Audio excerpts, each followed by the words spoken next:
missed that, man. Talk really haven't done a pod with him in a while. Yeah, we all haven't done a pod together since I think before Christmas. Yeah, I think the only one we did was like that one that we talked about college football playoff. Yeah, that was during I think it was like December 23rd or 24th. Yeah. Yeah, no, that sounds about right. But no, just been busy, man. But hopefully we all get back together. No, it'll be good when we get all back together, everybody on one. Be a fun time. Yeah, yeah, we're going to in the next couple weeks here. Ed's got his little birthday week. He's spent with his woman, so he hasn't been able to be on the pod. But he is sending his warm wishes to everybody, and we're gonna get everybody on in the next week or two, and really attack this draft before we're sitting there drinking some beers watching it. Hell yeah. Well, speaking of draft, it's Fluent Football Podcast. Cody Weber here. I'm here with Bryce. We're gonna really attack some running backs today. It's Easter Sunday, so give us a break. We're a little full, a little tired, but we're gonna get through it. Episode 5. Bryce, let's start with some general news. I don't even know how to say his first name. Avion Terrell, cornerback, re-aggravates his hamstring on Clemson's pro day. Supposed to be a first round talent. Doesn't look like that's going to be possible now that this is a consistent aggravation of that hamstrings. Reminds me a lot of Will Johnson this last year, and Cards getting lucky with him in the second round. So it looks like that might happen again if he slides down this draft. If you know a lot about this kid.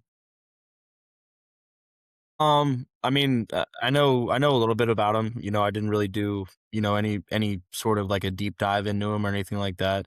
Watched him play a few times. Um, I just think that um, when it comes to Clemson corners, like I mean, they're kind of needle in a haystack. I mean, I think they get really good blue chip talent. They don't really develop them very well. They get kids that are pretty highly, touted out of high school, um, and they try and build them. I think a lot of the times, though, now with these kids, these years right after COVID, they're not getting the guys in there and being able to sit for 2-3 years and understand and learn. They're having to kind of plug and play these guys right now, and just they don't have the depth. Anyways, kind of going off on a little tangent there with Clemson, but back to him. I mean, I think he's a great talent. I do think, however, the hamstring issues, how we've seen, those can just really haunt people. It's hard for them to get those to go away, soft tissue injuries and all that kind of good stuff. Actually talking about soft tissue injuries, I was listening to a podcast the other day, Tyrann Mathieu, and he was talking about just, the amount of the uptick in those soft tissue injuries that we've seen over the last couple of years, and just kind of you see one guy get one and then all of a sudden he's getting 2, 3, 4. It's like you really didn't see that, 10, 15 years ago, and he kind of attributes everything to kind of what you're putting in your body, how much sleep you're having. Are you getting all the good sleep? Are you doing the recovery you need? Are you eating well? I tend to agree with that. I never really played sports for competitively for, you know, 16 years of my life. And I never really had any sort of a soft tissue injury. Never really pulled a hamstring, never pulled a quad, never pulled a groin, never really did anything like that. I never rolled my ankles. I know that's not soft tissue, but like just being outside and doing certain things, it just, it molds your body and it does certain things. And um, I also think that it's true, probably just sleep and the ability to rehab and get your body right and know your body too. Not everybody's body is the same way, you know, but it'll continue to be a problem until it's talked about more on a higher level. So what you're telling me is if all these pro athletes just start drinking beer and smoking darts, they'd have no problems with soft tissue injuries. Hey man, I mean, look at I mean, you go back to the managers in the baseball dugouts smoking stogies during the game. I mean, they're fine. I don't know if that's the same thing, but there's probably the key to a longer life there somewhere. You might be onto something. Gotta write a book about that one. Hey, in other news, Sonny Styles might be converting to more of a safety role in the NFL and become more of a Hamilton for a team that needs that position. Um, I've seen it. If he goes to the Giants, they're talking about possibly a Sonny Styles playing like a Kyle Hamilton for the Ravens, but for Harbaugh in New York, um, and kind of be that do-it-all safety. What is your take on that? I mean, he was coming into his career at Ohio State, and throughout, I believe, 1 or 2 years at Ohio State, he was a safety. His frame is more I mean, his frame is more honestly a safety frame. He's That lengthy. long, he's lanky. Yeah, yeah. I mean, he's long, he's lanky, he's really, really good around the ball, which you don't see a lot of linebackers. I think that's why his his ceiling is so good at that linebacker position because he is so good around the ball. He has really good ball skills. Um, he understands plays. He understands how to play in coverage. I think that really just kind of flourished with him at the linebacker position. But yeah, I mean, he was a safety. There's not a big I don't think there'll be a big drop off in him playing safety in that level. Um, I think he's a good enough athlete. He's got a good enough IQ. May take him a little bit of time just to get used to playing back there and the reads and everything like that. But I mean, I think he's ultimately a player that if you let play free like a Kyle Hamilton, and just let him use his athletic instincts, I think that'll really help him and help the team around him. Yeah, I kind of felt that same thing when you're saying like let him play free like Hamilton. I mean, he's one of those kids that I think he's going to be a blue chip wherever they put him at the next level. Um, I I I think he's one of those players you kind of just do what you can to let him loose and let him just wreak havoc. I did not know he was a safety coming or at the beginning of his Ohio State career. I thought he was always a linebacker and he was recruited as a safety. I didn't know they actually played him um, as a safety. So that's interesting. I mean, his freshman year, he really didn't play. I don't know what He was just took a listed. little bit. He was just listed as a safety. I gotcha. I didn't really look that well into what his snap counts were. I just knew there was something there as far as he had played defensive back a little bit. He has like at least a little bit of experience doing it. I didn't realize he was ever listed as a safety, let's say, at Ohio State. I thought he was always as a linebacker coming out as soon as he got to the next level. But that's interesting. So this would be something that he's used to then. I mean, maybe like you said, may take a little bit, a little bit of a learning curve at the next level. But it sounds like this is on track to be something that is actually going to happen if he gets taken by the Giants. Yeah, it's by all means, it's not a crazy take.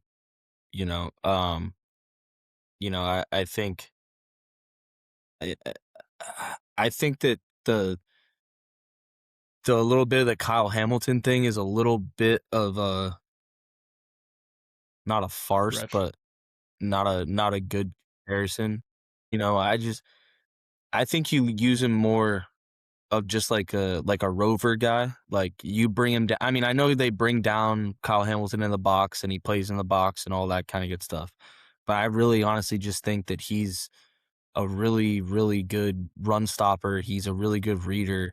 He's really gonna understand the gap schemes. He's gonna understand what the offensive line's trying to do. He's a real student of the game.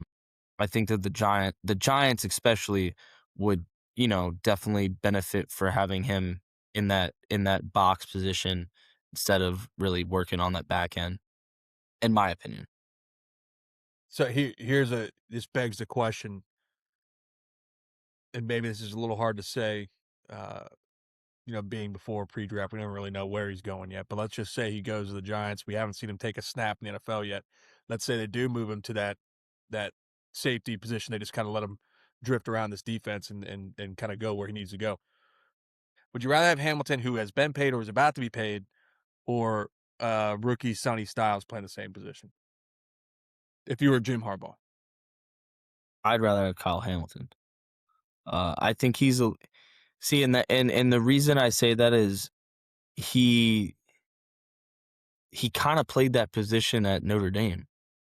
It's not really that it's a different position that he played in college, where Sonny Styles would be kind of one of those guys that was a really Mike inside linebacker that took on, the lead blocker, that got to the hole, that took on the tight end. He was just that guy. And I think it would just be a little bit of an adjustment period you would see. Ultimately, I think Kyle Hamilton's probably a little bit better of just a overall ball hawk and just athlete, whereas Styles is more just size, strength, speed. He's like the poster boy of linebackers, just with his style and stuff like that, I think you get in my opinion. shortcomings might be that Hamilton has more of the speed on him and like the ball hawking. I think you're going to get more of the pass rush from Sonny Styles, which makes it interesting. Like I said, this is really interesting, concept because if I'm not mistaken, it was the Cards who drafted Isaiah, I forget his name, linebacker, a couple years ago.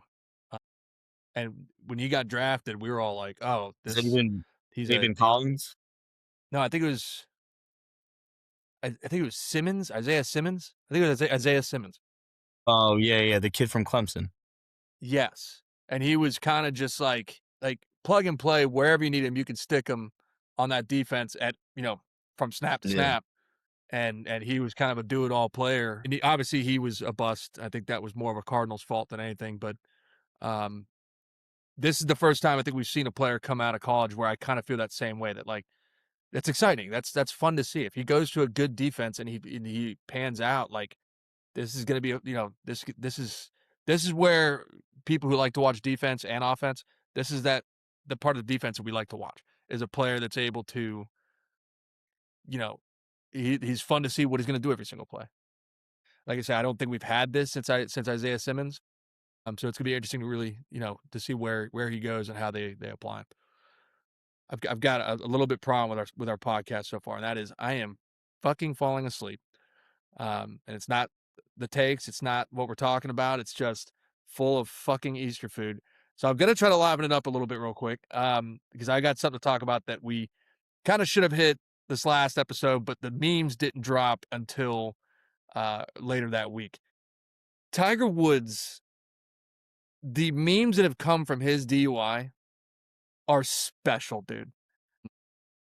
I mean, the art that has come from this. I mean, it's a tragedy. I mean, he's a national treasure. I mean, the only thing worse than this is if he got into an accident and he killed somebody. I mean, it's a tragedy. This is the third or fourth DUI he's had, fifth maybe. I don't fucking know. I'm sure he's gotten away with a shit ton more. Um,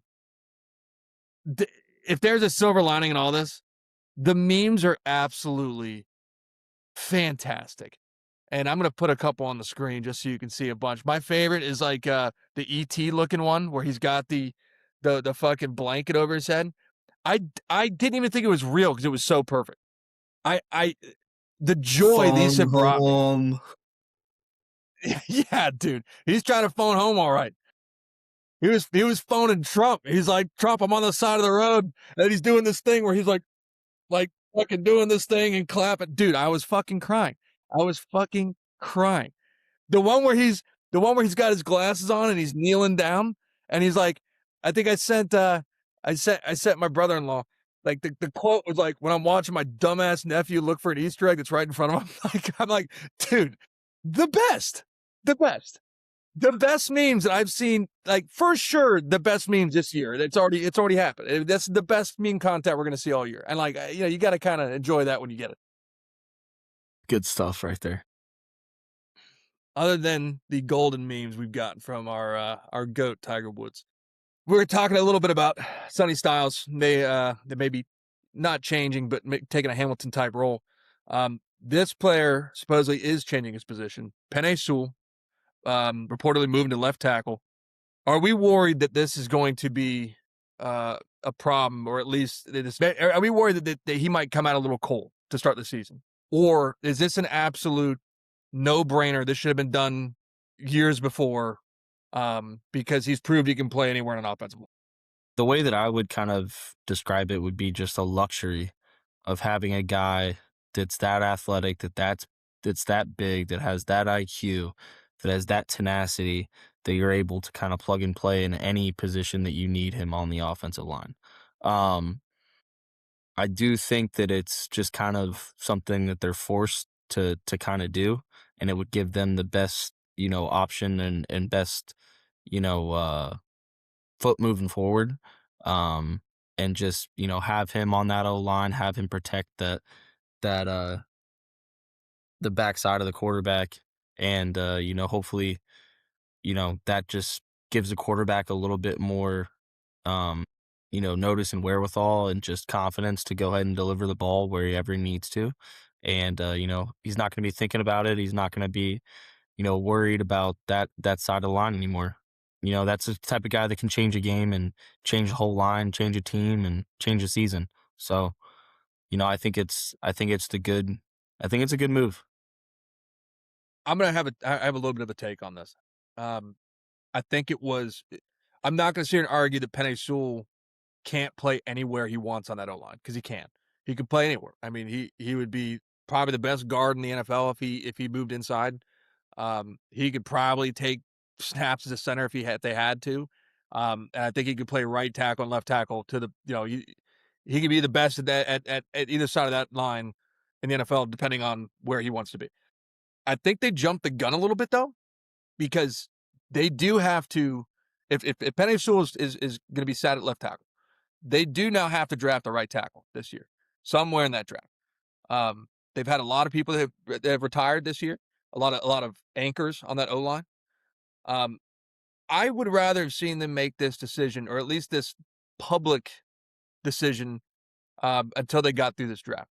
Because let's say they do have this kid, they take out left tackle and they try to move over to right, and he's just not getting it. And now they have to move back over to left. It's just one of those things. Like, why even create the noise right now when I don't think they really truly know for sure that is where Penei Sewell is going to be playing? Because if they have this kid who's naturally a left tackle who comes out like an Evan Neal, that they move him over to right tackle, and then all of a sudden it gives them the yips, and then they have to move him back over, or they have to have Penei Sewell move around to make up for his shortcoming for the rookie shortcomings. Like I just don't know why you make that decision now to like publicly announce that because it it just the timing just seems weird to me when you don't know where he's going to be playing to make that O line as best as possible.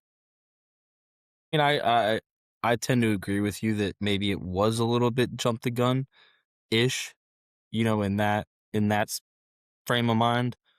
Um, I mean, what it kind of tells me is that they have a plan. That maybe they know a tackle that they want to get. Maybe they have a guard in mind that's listed as a guard that they can bump out to tackle, and they're not really worried about that, and they'd rather get the reps to Sewell now, or reps to Sewell during minicamp, reps to Sewell during OTAs and all that kind of stuff, and just really get that really set in stone and really going, all that kind of good stuff. I mean, I don't I don't think it hinders them in a way that is kind of you know portrayed by that argument or that take. Um, I th- I just think it's that they have a plan and that they want to see that plan work, and that plan is to just get him started as early as possible, and they have their eye on somebody that they're going to bring in. That's what I think.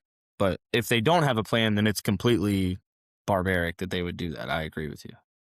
It's just it's not. I think you're right. I think they do have a plan. It just I'm a big I'm a big fan of what they're doing over there, especially Dan Campbell and how like it just seems like even from the start of his tenure there, in some interviews did he kind of put his foot in his mouth? Yeah. The things they didn't want to come out of the locker room didn't come out of the locker room. The things that they did want to come out of the locker room, it did. And like the end of last year, like the Lions disappointed last year. They didn't do what we thought they would. It's kind of a knock on Campbell. And to kind of see this news come out where I'm like, well, why would they even say anything? You know what I mean? Like, why do you even have to come out and say, well, Penei Sewell is going to be our left tackle? It was almost like in the moment, like, they were kinda mad these guys were retiring after a down season when they went to the AFC Championship the year before, or the NFC Championship, I'm sorry. Um, it just seemed like a kind of a crack in that locker room that maybe it's nothing, and maybe I'm looking way too into it, um, but it just didn't seem like something that you should be even talking about before this draft because you just don't know what you don't know yet. You don't know. You don't know. The perfect left tackle candidate might drop to them. And then, now you're moving Penei Sewell back out right because he's light years better than the rookie at right tackle. And I don't know, it's just one of those weird things. Like, okay, does it make them look bad? They do that? No, but it's just it makes you just kind of raise your eyebrows. Like, why are they even talking about this now? Like, it's the off season. Like, they have no idea. Why are they saying this? They should be looking at their draft board. Yeah, I mean, it's I agree with you. I don't think that I think, like you said, you're looking into it a little bit too much, kind of just in like the, Yeah. what went on with the team and so on and so forth. I mean, I can totally see that happening though. Like that's not that far fetched. But at the same time, I also do think that it's just, I think it's them just trying to cover their ass and be a little bit proactive, and maybe that backfires. I do feel like though that they've done this before. Not so much naming a starter or moving a starter, but just, you know, kind of saying that somebody's going to play this position and then injuries happen and so on and so forth, and they don't get to play that position. They have to go back to the other position. Yeah. I mean, and it just reminds me of like, what this reminds me of? This reminds me exactly of Kirk Cousins going to the Atlanta Falcons and them drafting Penix 7 overall or 9 overall, whatever it was. That Yeah. this is Yeah. what that reminds me of. Because like I would Yeah. I almost mean, feel it's like because the way they unveiled is almost like, hey, Penei Sewell's been working hard for this almost. Like he is our left tackle. Like this is like a privilege, a passing of the torch from Decker to him. Like it was almost like this like thing they made it, and then it could change. You know what I'm saying? Like it's not a QB position. This is a position that could change, and it's like, would you walk that back in draft time if like the perfect candidate drops you, which they could because this draft is low. This draft is weird. Nobody knows what's going to happen with this draft, and that's coming from the top. Nobody in the NFL knows what's happening with this draft more than usual. Um, and it's just one of those things like, are you going to piss off Penei Sewell if you walk this back and put him back at right tackle if you just made this a thing by making him left tackle? It was just a weird thing. It's like, I don't understand why they're doing this unless they were kind of like trying to reassure their fan base that all these guys retiring, that they've got their left tackle of the future in Penei Sewell, which they do. Weird timing, weird out of the locker room. They should have just given these guys their flowers and let them walk off and then shut the fuck up until this draft was over. In my opinion, that's how I would want to run a locker room. No, I mean, I can't say you're wrong. It just, you know, I just don't think it has that much to do with locker room and so on and so forth, and more to do with, maybe the players want to know. Maybe they want to have the feeling of who's going to be at the left tackle position. That after all that and center is kind of your, those are your anchors of the offensive line. you know? So it's like, maybe it gives them some sort of confidence where they can just move a certain way. And, if they're moving a certain way and they're getting better and so on and so forth, then that's that. The other thing too, it's like, yeah, the perfect left tackle could, fall to you. But, you've seen tackles and other big O linemen not pan out, you know? And, is it worth taking, that shot on a higher end left tackle that drops? He's dropping for a reason, number one. And, you know, Mhm. you never know. I mean, you never know with anything. It's roulette. You're playing roulette, and it's just what kind of gives you the best percentage or best opportunity, and what do you feel does that? So, that's what I just think that maybe they feel like, and that's the position that they wanted to take with it. Yeah, and like I said, I know I'm reading way into this. I know this is like a wild take just from them talking to Penei Sewell and giving the position to Penei Sewell when he deserved it. But it was just weird timing for me, and it just made me think. I'm like, what's going on here? Kind of like, I don't know. Maybe it was like a high thought. I don't know. Yeah, what's the Other underlying well, news, I mean, big what's the underlying reasoning behind it? exactly, exactly. And it's it, and like I said, it was just weird. If everything falls apart this, for the Lions this year, I'm gonna start looking back at this little bit of like tidbits that they gave us in the offseason, because it just, like I said, they weren't trending in the right direction at the end of the year last year, and like this is just I'm kind of overanalyzing everything in that locker room right now, because could this be the start of Dan Campbell's kind of getting ran out of Detroit? I mean, it's not impossible, and I love Dan Campbell. I love the Detroit Lions. They're a fun team to watch. I am a fan. It's just it is been a topic on my mind ever since last year kind of ended tragically for him. It's just one of those things. But big news out of Atlanta, when Kirk Cousins was released. And I'm sorry I said Atlanta. Big news out of the Raiders organization.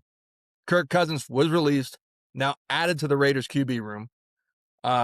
Is this going to solidify the Raiders as the corniest QB room in the NFL?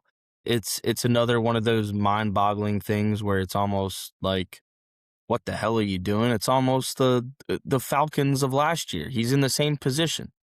I mean, not really, because they had a rookie, but it's like you're in a crowded QB room, and you got a bunch of Walking Dead guys that one of them's gonna have to start. So it's just who's it gonna be? Do you think it's gonna be Kirk? Probably.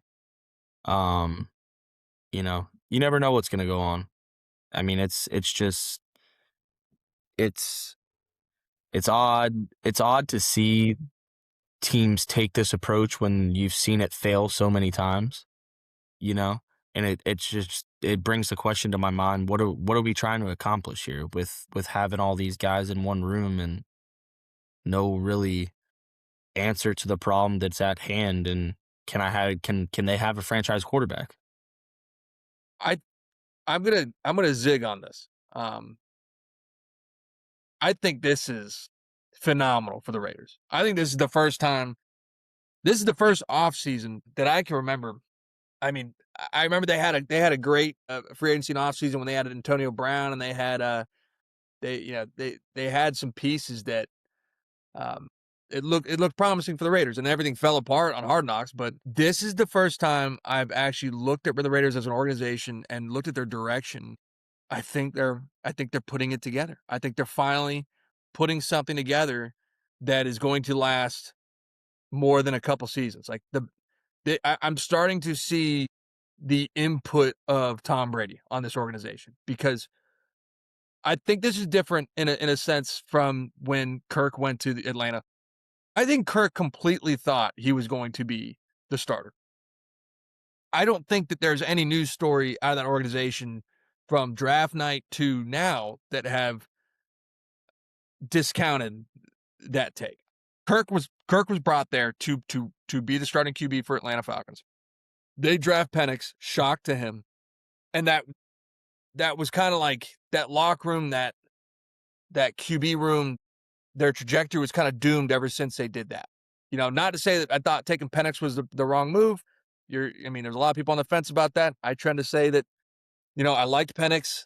Weird situation after they promised Cousins a starting job and then drafted him. My thing here with the Raiders is, like, it seems like they're paying him to be the mentor to Mendoza. And what a better mentor. You know what I mean? Like, I mean, I don't think this changes anything with Mendoza starting. I think he's still the starter, day one. I think you have to start Mendoza. Even though you brought Cousins in and you're fucking paying him all this money, Mendoza's going to need somebody in that locker room to like Cousins. He needs a veteran QB.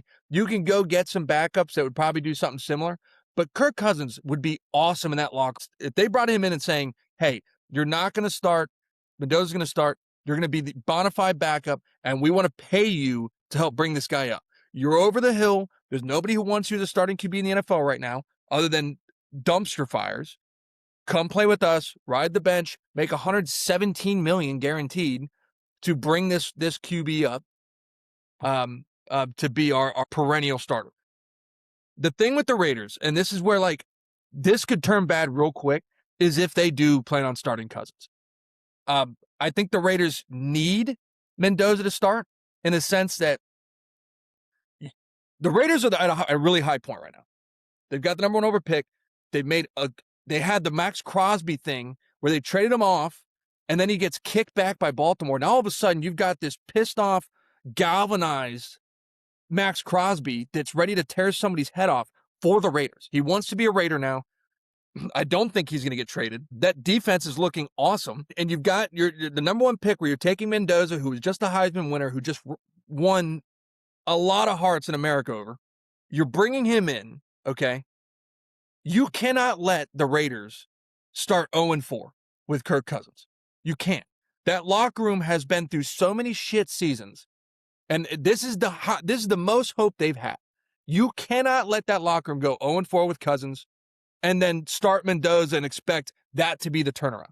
The turnaround is right when they make that selection 101 on draft night this April. That is the turnaround for this franchise. They came off rock bottom and now they're going straight up a Mendoza. I don't think they can start Cousins and start with a bunch of losses and then bring Mendoza in and that be any more better for Mendoza in his career. I don't think that's going to change anything. I don't think it's going to change anything, but you're going to take whatever high this locker room has and you're going to fucking snuff it out before Mendoza could even get under center. You're dealing with a team who's been historically bad. I think you turn that card in April, you draft Mendoza, you start him, and you let Kirk Cousins do exactly what you brought Kirk Cousins to be anyways. You did not bring him in to be your long-term starter. You brought him in to bring Mendoza up, let him do that in the offseason, let him do that through training camp, and then start Mendoza week 1 and don't look back. That's a pretty lofty goal, Herb. From Miracle, that's what I would say.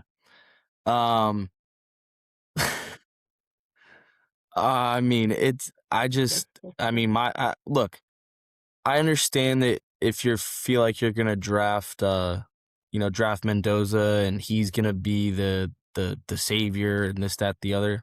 I mean, I get it, but at the same time, what the hell happens if they start Mendoza and they go 0-4, start 0-4? They might, but at that point you've got every excuse in the world. I mean, you've got your 101 pick. But is that what you're looking for? Might start out to do some rookie thing. Yeah. But are you looking for excuses or are you looking for answers?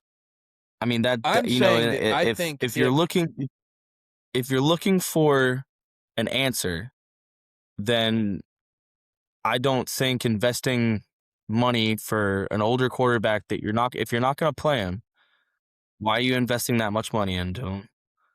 Number 2, go spend that money elsewhere if you're going to have a young quarterback and go get better weapons, better everything to kind of propel him to that stature. I understand the mentoring and all that kind of good stuff. I think there's cheaper and better guys that you can get. I understand that Tom Brady's probably like, let me go get a guy like Kirk that I know has been playing a while, that I know will be, a good guy to Mendoza. Maybe they're, kind of on the same wavelength, and they'd get along and so on and so forth. But I just don't think that constitutes spending a pretty good chunk of change on a backup quarterback just to have him see if he can develop your guy instead of your quarterback coach or quarterback guru or whoever it is. I get it, but at the same time, I just don't think that that's going to be the answer to the remedies and so on and so forth.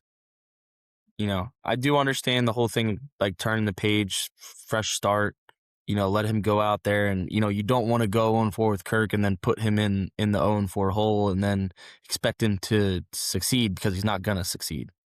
So, it's a slippery slope both ways. But if that's the route that they seem like they're going to want to go, which I tend to agree with you, after hearing your conversation and your take on the whole thing. So, then that's what they want to do and they've made their mind up and that's what they're gonna die on that hill, but it's it's a slippery slope, you know, overall. Let me, and I know you've already said you agreed. I'm not trying to talk you more into it, or I'm not trying to go against your take, whatever. But let me just ask you this: let's say that they get the Kirk Cousins that we saw post Achilles tear. Okay, would you rather have Kirk Cousins come out and win and lose 4 games, and let's say Mendoza is destined to lose his first 4 games before he starts putting it together? Now the team's 0-8. Okay, I'm not looking at the Raiders' schedule to know if that's a good possibility or not. They might play some stinker teams the first couple weeks. They might look great. I don't know. But let's say that the Raiders are 0-8. This historically bad franchise, especially Max Crosby's hanging on by a fucking thread. Like, you've got him right now. Like I said, he's galvanized right now. But an 0-8 record would shatter that. He'd probably be traded before week 9. Do you do that to that locker room where you go, like I said, I think there's a better chance of going 0-8 with them starting Kirk Cousins than if they started Mendoza. I'd rather get those rookie games out of the way ASAP. Get them used to the speed, let the game slow down for them a little bit, as an NFL perspective. I just can't get behind the thought that there's all this momentum throughout the whole organization right now. I mean, it seems like the admin side is trending upward. They've got, I think, one of my favorite head coaching candidates from this cycle. The coaching staff is trending upward. You've got these great additions. You get Max Crosby back in that dramatic way, trending upward, and then you're going into this draft with these great picks that you're going to take Mendoza 101 and turn this franchise around with him. I can't help but feel like you're going to lose all of that if you start Kirk Cousins. Because, like, if I'm sitting there, I've been through 4 seasons with the Raiders, and this is my 5th season going into it, and I'm like, I'm talking contracts with them. I don't want to sign a contract with them at this point. I mean, like, now you're talking about going into, you're getting close to the trade deadline, and I can't help but feel like you're gonna have these players who want out at that point. They'll be like, we waited, there's all this hype in the offseason. We get this fucking 101 pick, we get this stud QB, and then we start Kirk Cousins instead. Like, I can't help but feel like that it would just take the air out of the tires. And like I said, I know I'm not trying to. I'm not saying this is an argument or anything. I'm not trying to, like, defend myself anymore. But, like, I saw that, and the only thing I could think of is the only way this can go wrong is if they start Kirk Cousins now. I mean, it's not a crazy take, like, they very well could start Mendoza. It's just from my aspect, or from my end, it's another thing that just kind of popped in my head after, you speaking, is just Mendoza's not a plus athlete that was a 5-star recruit coming out of high school that rode this, wave too. Like, this is a guy that matured, took his lumps, sat, played, found a coach that really trusted him, found a scheme that he really liked, was in a, situation in Indiana where he wasn't really playing in a huge market. He didn't have a lot of pressure. As he started to play and get and see the success, I think that stuff kind of started to mount on him. But then again, it's Indiana too. He doesn't really have expectations that he's playing up to or trying to meet or do anything like that. He's just playing at his own level, and now you're gonna go expect him to bring an organization out of the depths that's been in the depths for years. And, I think he has the mentality, and I think he has the wherewithal to do it, but that's easier said than done.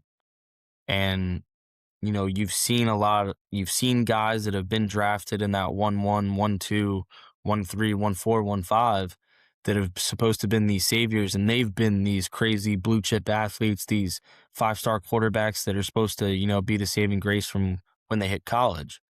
And maybe they have a really good college year. Maybe they go to a national championship. Maybe they win one. Maybe they win a Heisman. But when they get to the NFL, it's a different game. Who's to say that they don't draft Mendoza? He's in training camp. He looks like shit, and their only, really option is to play Kirk, you know? And then, he's like shit. He's in Vegas. He feels like his world's spiraling out of control. You know, it's not saying it's gonna happen, but it very well could happen.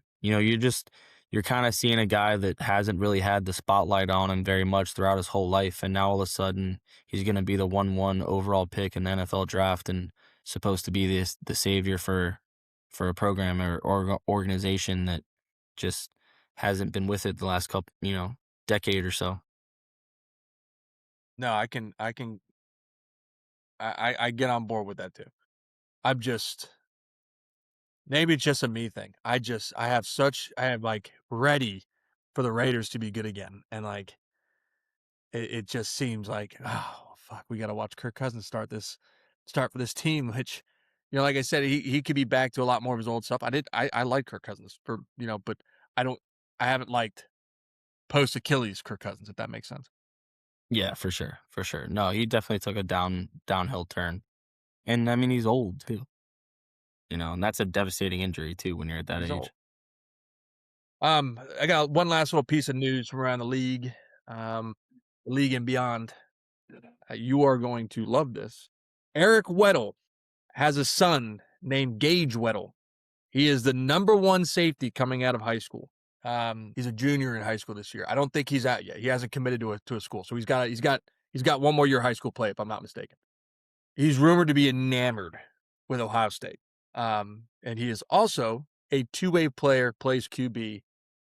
Everything I have seen about this kid is saying that he is a better player coming out than his dad was, but has all the same, the same skills that made his dad, what I call a Hall of Fame player. Yeah, no, I mean I haven't really took too much of a dive into that. I'm assuming if it's Eric Weddle, it's probably somewhere on the West Coast, probably a private school out in California, maybe Mater Day or something like that. Do you know? I let's look this up. I think you're correct. I didn't even write it down because I was too busy looking at how he I guess the news came where he just did his like a visit with Ohio State, and he's just it sounds like that's where he's headed. San Diego, California, Rancho Bernardo. Yeah, yeah, yeah, yeah. No, they've had a team. They've had a couple guys that have come out of there over the last couple of years. Uh, can't really remember, but I do remember that team. Believe they beat Matter Day this year when they had no business beating them.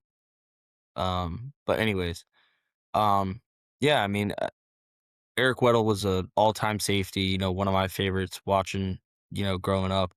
Um, yeah, he does have some traits where they're like, those are those guys, that are the Troy Polamalu's, those type of guys that just Yep. kind of play with reckless endangerment, but they are also smart.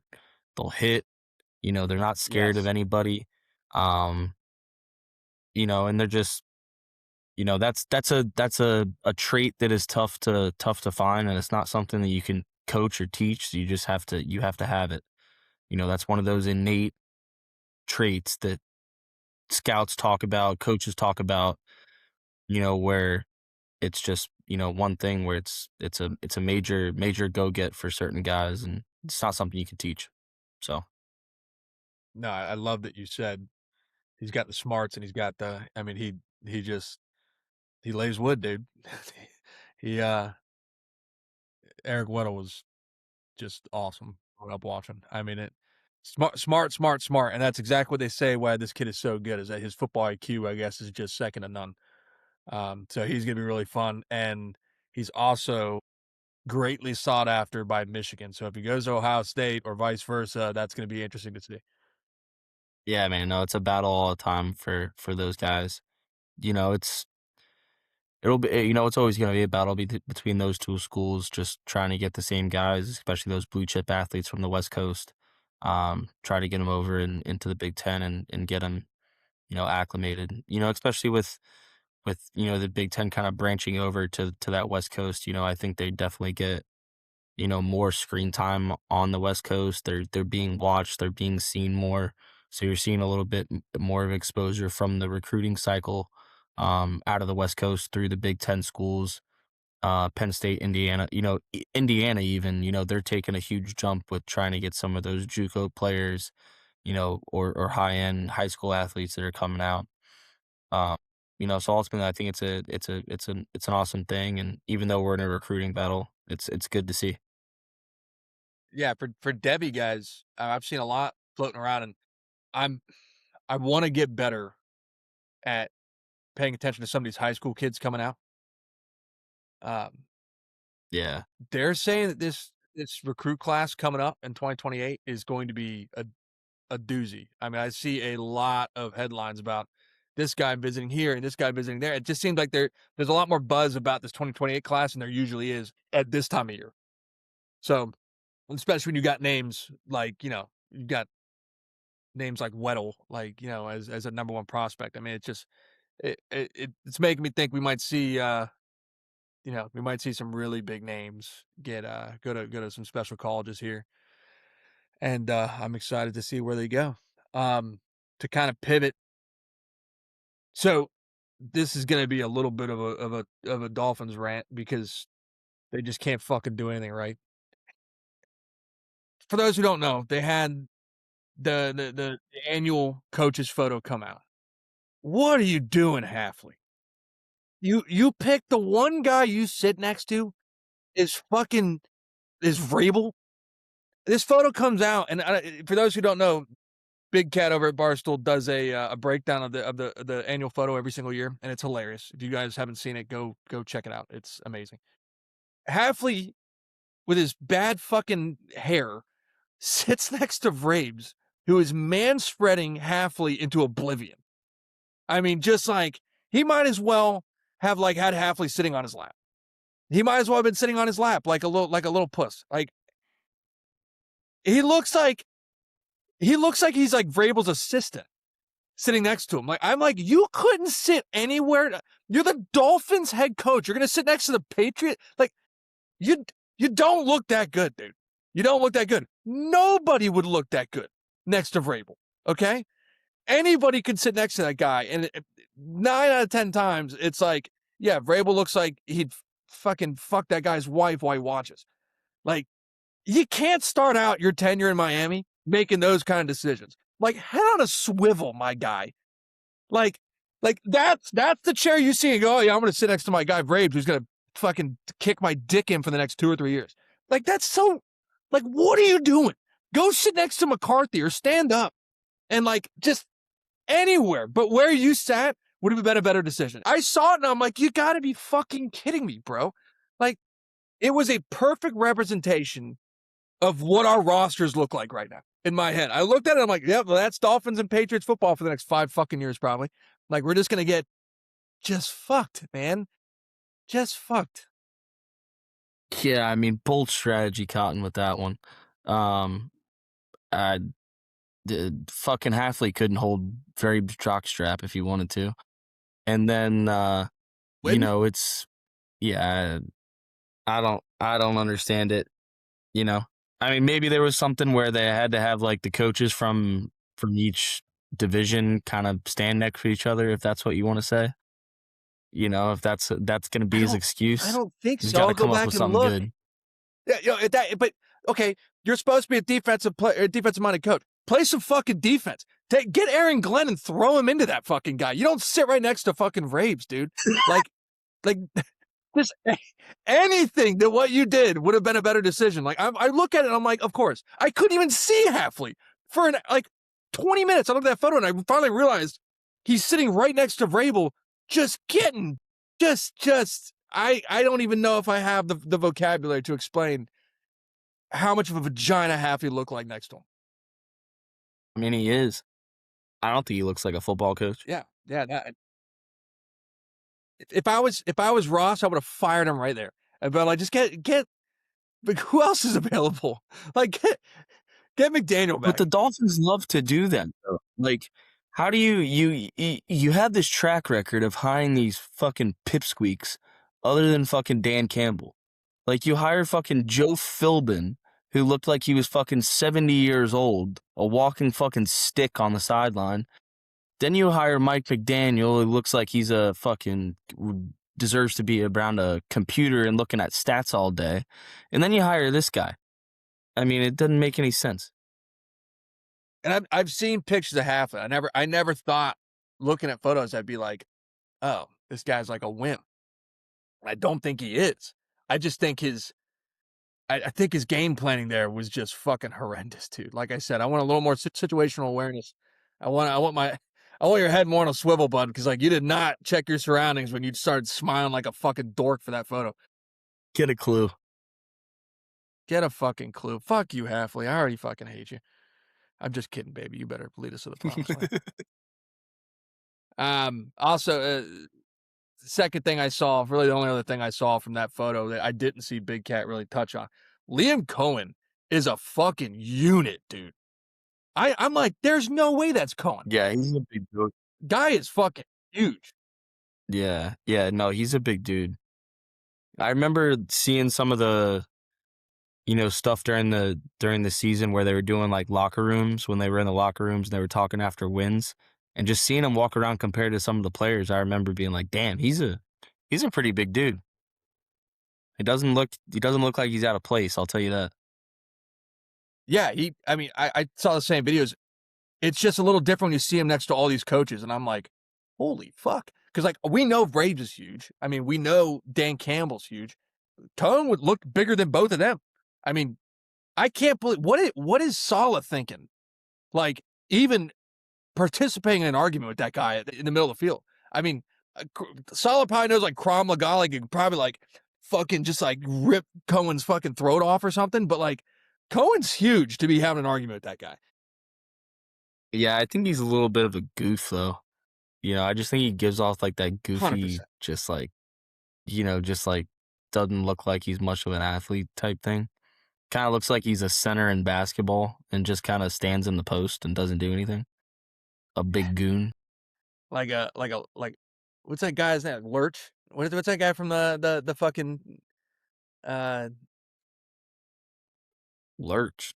I gotta stop everything because if I don't figure this out, I'm gonna be pissed. From the Addams Family, Lurch. Oh yeah. Dude, you know what I'm talking? Yeah. The minute you said the Addams Family, I was like, oh, I know what you're talking about. We were on a different wavelength right there. There's like half of people who are gonna watch this went like, oh yeah, I can see it, and the other half's like, what the fuck are these guys talking about? All right, well, that was pretty much the news around the NFL this past week. Again, we're a little late on some of it, but fuck you. I got a little bit of draft talk. Pretty interesting. Something I didn't even think was a possibility just because they've got so many needs all over the field. The Cardinals sitting at 3. They got an offensive-minded head coach. LaFleur comes in. They have a gaping hole at running back. And there are some real big whispers coming around. They are going to go Love at 3. And I am in love with that now. I didn't even think about that. I just thought, okay, they're going to go David Bailey or like Arvell Reese drops to him. That I could see them going there at 3. Jeremiah Love makes so much sense for this team in a sense that, like, if they really want to have an identity year one with LaFleur, if they kind of want to build this team up before they probably bring in their rookie QB of the future, or maybe they go get Ty Simpson this year. We don't know. But it kind of starts at pick 3. Them going Jeremiah Love here, I think would be awesome. I think that would almost complete that offense at almost every single position. I mean, they have a decent O-line. They've got, and I say decent very loosely. They've got McBride. They've got Marvin Harrison Jr. They've got Wilson out there. They've got, Trey Benson, who is serviceable, couldn't stay really healthy, but like they've got these pieces. You add a game changer like Jeremiah Love, and I actually get like pretty excited to see what LaFleur can do with any QB with that offense. Yeah, no, I didn't really think about that either. But, my thing is, it's a running back position. We've seen how undervalued it is. You go get a guy like Jeremiah Love. He's dealt with some injuries before. right? He's a power back. He's not going to shy away from contact. Um, he's going to take his lumps. He's going to take his hits. How long does he stay healthy? How long do you have him for 100%? Is he 100% for 3, 4 years, and you could go get a run with him? Then it's definitely worth the chance. But I mean, if we think that he- he's not, I mean, it's just how much value are you going to get out of him out of his rookie contract when you find you don't know what you're doing with your quarterback yet. It's like when if you had a quarterback that was established, I would definitely lean more towards taking him with 3. I don't know. That's my that's my kind of take on that with these running backs, especially ones that have that strong of a running style where they're not slashers, they're downhill guys. Um, and he's not the the guy that I can think of that kind of has the closest running style that's come out as of the past couple years would be Jonathan Taylor. Now, his big thing was he had all those reps in college. He played 4 years in college and he led the Big Ten A in lot of carries tread every off. single year and all that kind of stuff. I do think that Jeremiah Love was spelled by Jadarian Price throughout seasons, so on and so forth. They were able to split carries. But I do just think that Jeremiah Love runs and his running style is just his body's going to take a very, very, very big pounding in the NFL. He's not going to be able to run over guys and hurdle guys and do all this crazy, crazy athletic things that he did in college. Um, I just think that his game's going to translate, but it's a risky pick, I think, for me at 3. No, I don't think anybody would. Someone's going to take the risk getting Love here in the top 5 to 10. All the teams that need that style of running back, or that caliber of running back in their offense in the top 10, every single one of them need players in other positions, desperately. The thing that makes this interesting is that I think that you've got a complete offense other than the QB position if you go get Jeremiah Love here. And I'm not even talking about, you've got an elite tight end you've already paid. You've got what could be an elite wide receiver. We're going to see. You've got a receiver in Wilson that can kind of do it all for you. And then you bring in Jeremiah Love, and that's going to be an elite player for that position. You're going to have guys all over that field. And we've kind of talked about this with next year's draft. The QBs are coming out next year. If you're going to prep a team, especially if you're an offensive-minded head coach, if you're trying to prep a team and get that team as ready as possible for a rookie to step in and be successful, I mean, if that's your plan, why would the Cards not go? I mean, they can go get a pass rusher. They can go get, like I said, Arvil Reese, which I'm not going to sit here and say that could be their J.J. Watt of the future. You know what I mean? I mean, I just love this pick here. If they go Love, I really love the balls on it. I mean, is it the best football sense? Maybe not, but if you're a fan of the Arizona Cardinals, I don't know how you're pissed off if you're going home with a Jeremiah Love jersey. You know? I mean, you can't go wrong with the pick because you're going to get a plus athlete and a plus, player at his position. It's what does that do for the team, when you're ready to win? Because right now they're not ready to win. They can't. They don't have a No, quarterback. they're not. Not in that division. Yeah. Yeah, so it's like, what what is the best route to go? Is it the best route to spend a 3rd overall pick on a running back? Use that on the running back, then backfill kind of the other positions with the later round picks in this draft, and then try and go get a quarterback next year. I mean, who's the hell to say that you take a quarterback next year, he don't pan out? It's just kind of one of those things where it's like playing the percentages, you're playing the right thing. Do I just go with the best overall player that's available and, build the roster that way? Because like you're saying, Jeremiah Love will be the best player available at 3. if, nobody else takes him, which isn't gonna happen. Is there value in trading that pick? It's ballsy enough to take a running back at number 3 overall. I think it's going to be unheard of for somebody to trade up to number 3 overall to take Jeremiah Love. I think he's special. I don't think he's that special. He's not Saquon Barkley. You know what I mean? It's like coming out of college. Different running styles. I think I put him more. period. I mean, I'd put him more in almost that Adrian Peterson style running. style of running aside, I mean more of like as a prospect. He's not Saquon Barkley. He's not Bijan Robinson. I wouldn't even say he's Jahmyr Gibbs. I don't think he's going to be better than Jahmyr Gibbs. I think he's going to be up there with them. No. I think that he could be taken at 3rd overall, and we could look back on this and say that wasn't a mistake. I don't think someone's going to trade up to 3 with them to take Jeremiah Love. I don't think that will happen. I think that's out of the question. Is there a trade up there for anybody else? For Reese, Like, is there value in Reese, trading up? where you're going to see somebody trade up there. I mean, David Bailey, I think he's a bigger name to these NFL GMs than he is to us. I mean, because he's huge. We're talking about him being in the top 3, but I think he's still underrated. I think when people think of like what defensive player would you like the most out of this draft, people would be saying I want Arvell Reese. I think there's a lot more GMs who would say they want Bailey more than we think. I don't disagree with you. I mean, I think that he's, I think he's put a lot of really good game film up on tape, and he's produced. There's not really, much you can say that's bad about him other than his frame. And it's like an NFL team can work on a frame and build a frame, but they have to make sure that he can withstand the frame that they want on him first. That's kind of like the same thing we talked about last time. We've talked about his I was about to say the same thing. We've talked about his shortcomings. He has a lot less shortcomings than almost any other player on this whole entire fucking draft pool.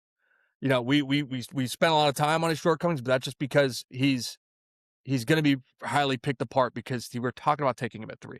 So we're talking about the minuscule differences between him and the players next to him that we talk about for an hour, but they're probably not even worth spending that much time on them because they are good prospects. These guys are there for a reason. Arvell Reese, David Bailey, they're probably going to be, impact players at the very least for their team for their entirety of their rookie contract, if not beyond. Yeah. Yeah, no, I agree.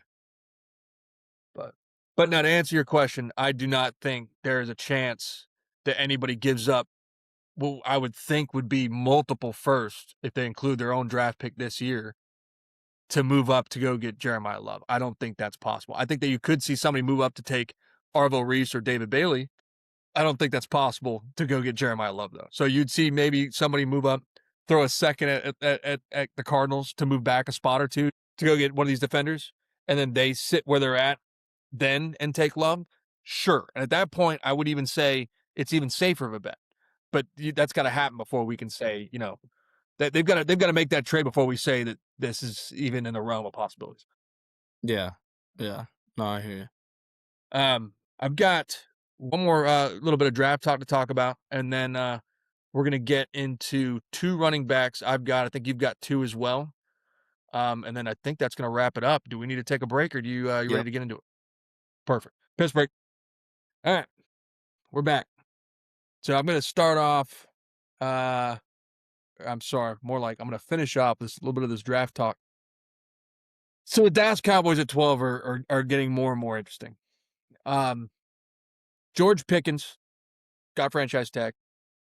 No real deal in sight. At least no.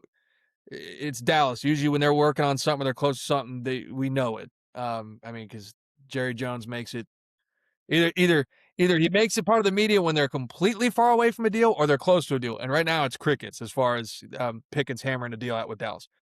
So and that could change in the next 2 weeks. And he could have something hammering out with them. I think they need to figure out what they're doing with Pickens because I don't think Pickens is going to play on the tag. He's a fucking maniac. There's just no way. I think he's not a person who's going to get rust, I don't think. Like, he could take off 2 years until he gets the contract he wants, and I think resume play and play just as good as he did this past year with Dallas. He's been healthy. He's produced. If you're Dallas and he's part of your long-term plans, give him a fucking contract. I don't know what they're fumble fucking around with this for. If they're going to do it, they need to get this done before pick 12 because, and this is where the rumors are coming from. If they don't get a deal hammered out and they don't plan on getting a deal hammered out, they have to go wide receiver here at 12. They go and they trade, they tag Pickens, they go trade him to somebody who's going to give him a contract. They get a first out of him, maybe a couple seconds, maybe a second, a third, whatever. Whatever they can get. They go Carnell Tate or something similar here at 12, maybe even Mekhi Lemon. That would make a lot of sense for Dallas to be doing this, especially with this little mini rebuild they're doing. I don't know what giving a contract to CeeDee Lamb and Pickens is going to do when it wasn't exactly successful for you last year. And I know their defense was a large part of that, and then them having to quickly recover with losing Micah Parsons. I don't understand where they go if they go give Pickens, which might be a record-setting contract. Now you're paying CeeDee Lamb also. You're paying Dak. You've got a bad defense. All of a sudden, you're in the same scenario as Cincinnati. And I get, like, Dallas isn't scared to open their checkbook, which is the only difference at that point would be. But you're in a scary situation now where you've got all of your offensive money wrapped up in 3 players, 2 of them being on the same position. And that didn't really work out for you last year. So why would you not go younger and kind of, as far as salary-wise, go smarter and go rookie at wide receiver this year and trade Pickens off? I mean, from a monetary side and a cap side and all that kind of stuff, yeah, obviously you don't want that much money tied up in 3 players, one side of the ball, just like you said, in 2 players in one position. However, I do think that stack of 1-2 punch of receivers is, I mean, that's a top in the league. That's up there with Chase and Higgins when they're healthy. And just the ability for either one of them to just be able to beat their matchups. From a schematic side of it, it doesn't it sounds a lot better for me schematically to keep both of them. It sounds a lot better for me on the books and on the money side to cut one of them and go to the rook. I just think that it's kind of got to be one of those things. Are you trying to win now or are you not trying to win now? And that's got to be a decision that's got to be made. And I think Dallas is always trying to win, and I think that's something that they've always, kind of made clear is that they always want to be in the hunt. They're going to do the best to be in the hunt and they want to win. I think that Dak has, proven that he can play perfectly fine. I don't know what the whole holdup is as far as not giving Pickens a contract. I mean, other than the money situation, like you said. I mean, the only other thing that I can think of is just, off-field things or if he's acting a fool in the locker room. I mean, my uncle's a big Georgia Bulldogs fan. I mean, he went there and, in Georgia, he had a handler that followed him around everywhere he went to make sure he didn't do something stupid. It could just be like a policy, on their end. Maybe they saw something maybe happen. Yeah, man. No, he's a nut. He's a hell of a talent, like you said, but he's just, I think he's a little bit off the walls. That very well could play into why they're, trying to see if he's gonna, tone it down or what before they give him all that money and kind of blows up in their face if something happens. But from the football side of things, like, makes no sense why you wouldn't want him. I mean, he's an unreal talent. He's an unreal, just high point ball catcher, good, tremendous, stupendous athlete. And, if you go get a guy like Mekhi Lemon, I think that that's going to be a different style receiver. Now, if you go get a guy like Carnell Tate, I think he's got a little bit more of those better high point ball securities, better at high point in the ball, better, stronger hands, contested catch, that type of thing. I mean, I wouldn't be against seeing that because it's not going to be a totally different style of playing for CD. CD needs somebody else to take the heat off him, or else they're just going to double him, triple him, and play him in and out, play him bracket, do him all that kind of stuff like they've done the past couple of years.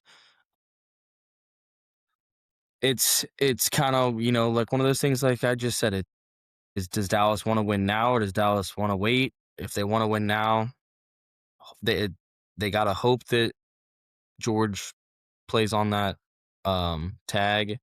They get the best out of him. I would like to see maybe go maybe a DB, go something to help the defense. I mean, this draft is very DB heavy. I think that they could use some help on the back end there. I think they could get somebody that could really help them play. I think that might be a little bit of the smarter thing to do at 12 rather than go after a receiver. But then again, it's all based on their plan, but that's what I see fit best that team would be. George plays on the tag. You go out and you get, somebody that can really help you out on the defensive side of the ball at 12 and, see how everything goes. That's that. That's what I think. Yeah, to kind of go off of what you're saying with the DB, I actually wrote in my notes. I think we very well could see picks 10, 11, and 12, which would be Cincy, Dolphins, Dallas. I think in no particular order we can see two defensive backs and a wide receiver go in that span. Yeah, I agree. I agree. But yeah, I think you nailed it. I just don't. I don't know what what. I'm going to address the elephant in the room to kind of go off what you said too. Jerry Jones ain't getting any younger, dude. They're always going to be win now because that's all he's got right now. I mean, he's old as shit, dude. I mean, and it doesn't sound like he's having the best, the best health. Which honestly, it kind of scares me a little bit, like, because we haven't really heard anything about Jerry Jones. Um, especially when they've got these draft picks and they've got, you know, Pickens who they're waiting to sign. I mean, we really haven't heard anything from Jerry Jones. It makes me think he might be having some health problems again because we saw this kind of happen when he had his cancer scare. So I don't think that he, you know, knock on wood. I love Jerry Jones. The league is better with him in it. I'm not a Dallas fan, but how could you not be a fan of the drama and the fun that Jerry Jones brings to the league? It wouldn't be the same league without him if he hadn't come along. Don't know what he's doing here though. I really don't, because I think you've got to give Pickens a contract, I guess, just because of how they played and him and CD played. And CD looked like he took a step back last year. And I think it's almost more ballsy to get rid of Pickens, who was the better wide receiver in that group for most of the season, and tear down to a rookie. But that is, I mean, CD's not too far off from restructuring, or at least wanting some years added on. I mean, what is he? He's got to be a year or two into his deal now. This is a little scary. Like, they are not in a good spot, I think, is kind of the point what I'm trying to make, as far as they really have to kind of pick their poison on this. Do they want to go with Pickens and see if, he can keep it together to be a number one wide receiver, continue to be a number one wide receiver for them, with all his problems that he brings to the locker room, or at least to himself? Because they did. It's not like they didn't have problems last year. I mean, they Schottenheimer fucking sat him and CD when they were in Vegas or whatever, because they were off doing whatever they were doing, at least enough to be sat. So it's not like it's been without a hitch so far. I mean, Pickens has showed his ass. I really don't know where they go here. I think that you're probably right. The best thing they could probably fucking do is go defensive back. Because there's gonna be one here, whether it's a kid from Tennessee or, um, I mean, I think Manzor Delane, I've talked about him a lot. I think he'd be a perfect fit in Dallas. I don't think he gets past Cincinnati and Miami for sure. I think he should be going earlier in this draft, but I don't see Delane getting past Cincinnati and the Dolphins to get to Dallas unless Dallas moves up to get him, which is very possible too. They've been, they do that up, seems like almost every year. They move up a couple spots to go get the guy they want. But I think they're in a weird spot here. And the only thing I could say is that, we lost Bryce. We lost Bryce. We got him back. We are good to go now. We're going to wrap up that Dallas talk. I didn't really give you a chance to rebuttal. Do you have anything on George Pickens to end it? No, I mean, I agree with you. I mean, Jerry needs to stop putting fucking extra salt on his McDonald's McMuffins and you know, eating that fucking every morning. Maybe he'd be all right. For fuck's sakes. I mean, who the hell gets a McDonald's McMuffin and dumps salt packets on it? Like that is absolutely You know, diabolical. people that old though, they're doing something right, man. I'm like, what if he's just making his body battle so much that like, it's in fighting shape, like it's fighting so hard to stay alive for the McMuffins, it forgets about his age, like, Constant battle. yeah, dude.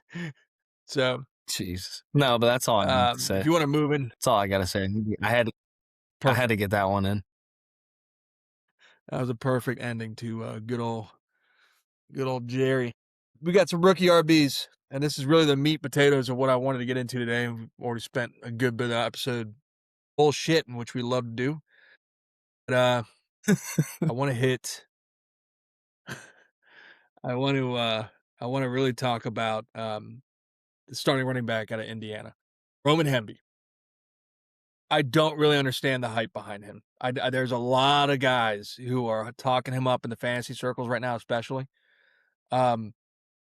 They have no idea where this guy is supposed to go. Let me just list off what I have on him. He's going to be 24 in August. So he's old coming out for a running back. He played for Maryland for 4 years. Switched to Indiana this last year. Rushed for 1,120 yards on the ground. Caught the ball 17 times for 165 receiving yards. He was actually way more of a receiving back in Maryland. He didn't really show his prowess on the ground until he got to Indiana. He averaged 321 yards a season receiving in 2022, 2023, and 2024. He reminds me a lot of a less polished James Cook in the sense that if you take off the Indiana year, he wasn't really asked to rush the ball a lot, but caught a shit ton of passes out of the backfield and looked good doing it. He unofficially ran a 4.4 flat. He did not do any testing this offseason to prove if that is correct or not. I don't think he's a 4.4 flat runner. If you look at him in game, I just don't see that kind of speed. I see his receiving abilities pop out on tape. He doesn't really have a game-changing ability to me. I mean, he doesn't. I didn't watch his tape and think, damn, this guy made Indiana better. It was more like he's a great running back, especially with his receiving ability, that Indiana made look better than what he was. And like I said, I hate to say that about anybody, but I can't. I watch his tape, and I'm a receiving back lover. I don't know that he's one of those guys that's like, okay, he might not get a starting job right away, but he's going to be a 3-down back eventually in the NFL. There's some guys I can say that about. I can't say that about him. And like these are the guys I'm talking about are like, hey, he's probably going to sit behind this guy, but he's going to get his shot eventually. I don't know if I can say that about him. I don't know if he's the guy that is ever going to get that shot at the next level. I don't know how much you know about him, but his pass protection is pretty bad. It's going to have to get better. I mean, I've said a lot of negatives. He's very patient runner though. His receiving ability might be that game changer, but he's probably going to be a day 3 guy. I only saw him really put up chip blocks as a pass pro. I don't see where these other guys I'm not the best at tape. I'm not going to sit here and say I'm a scout or that I have all this lengthy knowledge. And if you have some takes on Hemby, I'm really interested in hearing it because I just look at this tape and he reminds me of James Cook, but I don't see him being the guy at this next level. He's just not a guy that I'm looking at that's going to be a bell cow guy at the next level, which there's not many of anyways, but I don't see him having anything more than maybe a receiving back role. I'd love to hear your takes on him though. Yeah, no, I mean, I think first thing that kind of came to my, really got my attention was when you talked about his speed and what he ran or what unofficially a 4.4. Um, I do agree with you that I don't see like that breakaway speed from the second level defenders, but you do see a really, really impressive short gap speed right around the line of scrimmage, maybe 10 yards, 10 yards after line of scrimmage. Um, so you see that initial explosiveness, you see the initial power to get out of the way of those linemen and linebackers on the initial pursuit. Um, he is a low runner. He's got a really low sense of gravity, and he's just low to the ground. He's hard to bring down. He runs real tough, runs through arm tackles. Um, I do agree with you though that long hitting speed and his ability to break away from secondary defenders, especially in the NFL where your defenders are going to be more athletic and quicker and faster and stronger and bigger. Um, I think he'll struggle with that a little bit. His pass catching game is, up there with probably some of the better ones in this class. Um, Overall, out of some of the backs that we've seen come out, yeah, he's not the Jahmyr Gibbs, the Bijans, that type of thing. He's just not that grade A athlete. Um, but I do think he is a Not even close. solid pass catcher, solid running back. Sorry, I was trying to say when you were talking about him being on the same skill level as like Bijan and Jahmyr, and I not even close to those guys. But I'm sorry, keep going. No, it's just, you know, he's a he's not a grade A blue chip talent. He's not a 5-star player that, everybody talks about. He's not going to test off the charts. But I do think he's a good football player that will have his chance. Um, does he get put on a team that has a need for a guy, for a pass catcher? Maybe, give a spell to the starter and give him a break for a little bit. Take up some runs and some downs. But I agree with you. I don't see him ever being a bell cow back per se in the NFL. Yeah, because that's kind of what I mean. That's kind of how Indiana used him. I mean, he he rushed the shit out of the ball for him.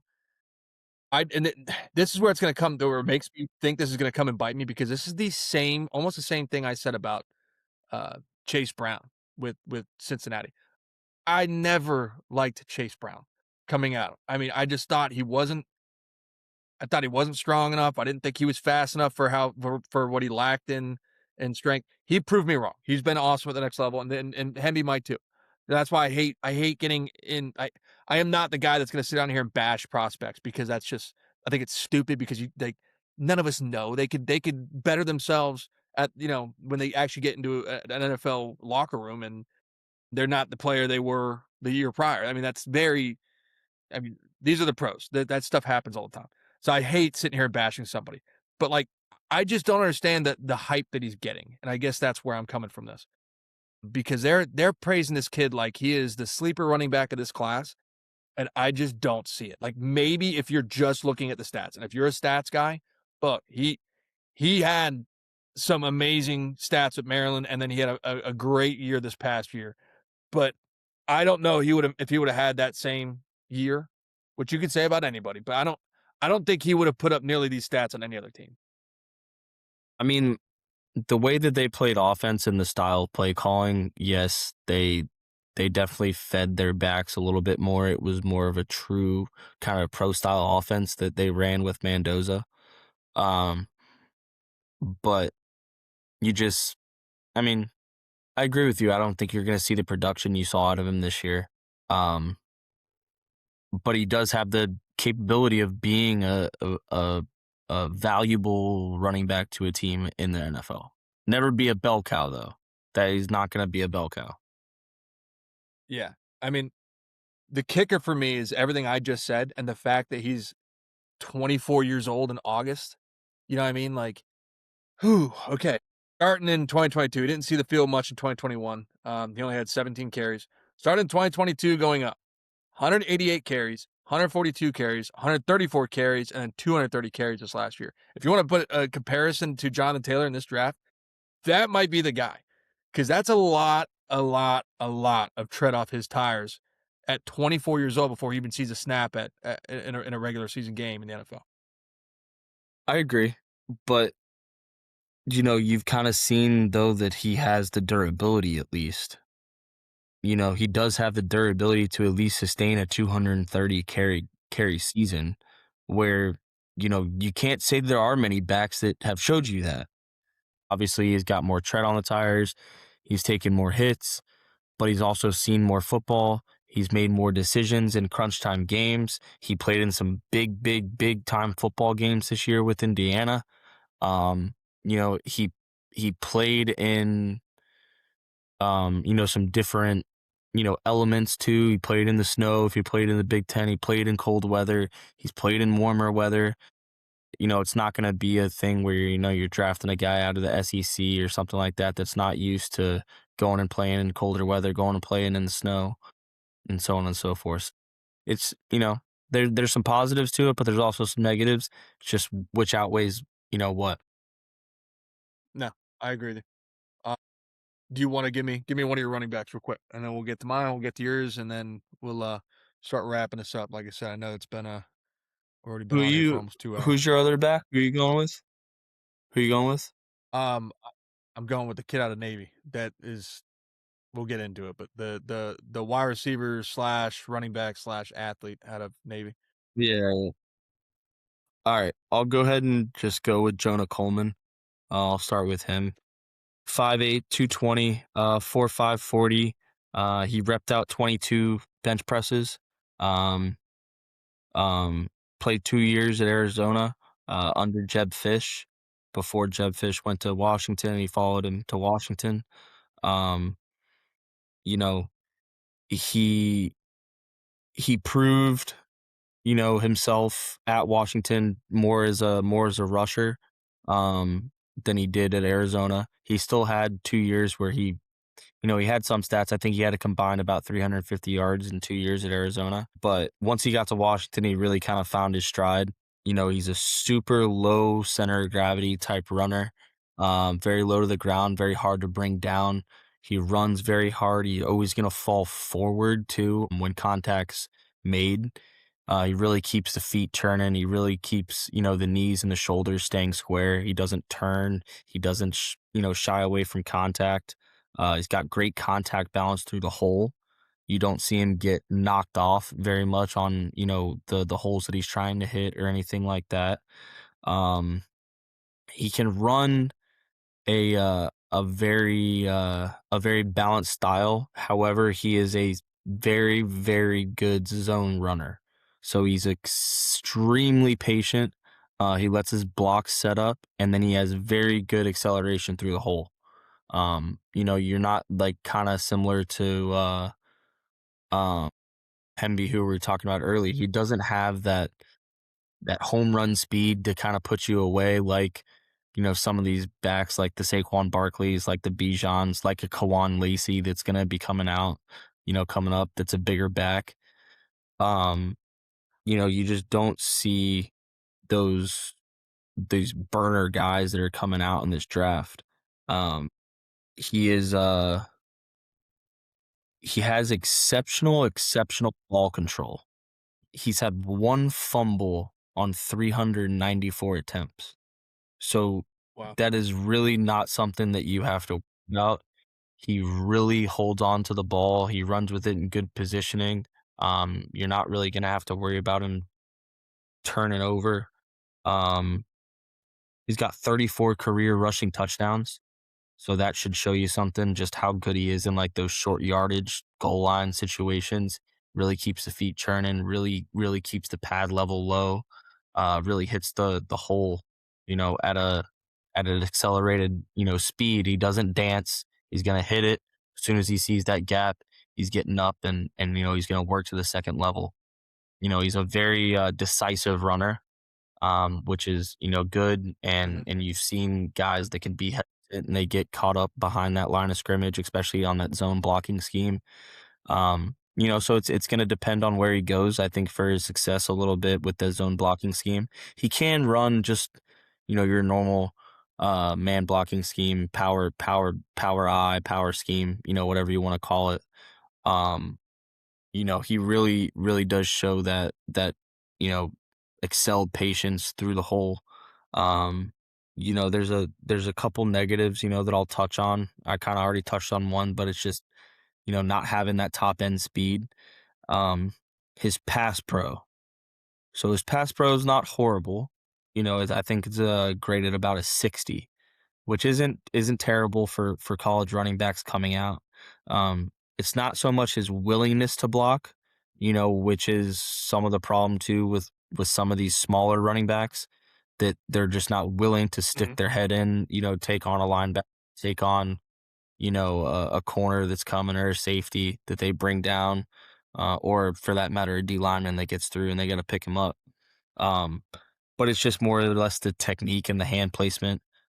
So that's something that the coach in the NFL can definitely get him coached up on, and hopefully he's able to get that and grasp that pretty quick, and hopefully that's not the reason that you'll see him be left off the field, or anything like that. I do think his game translates very well to the NFL.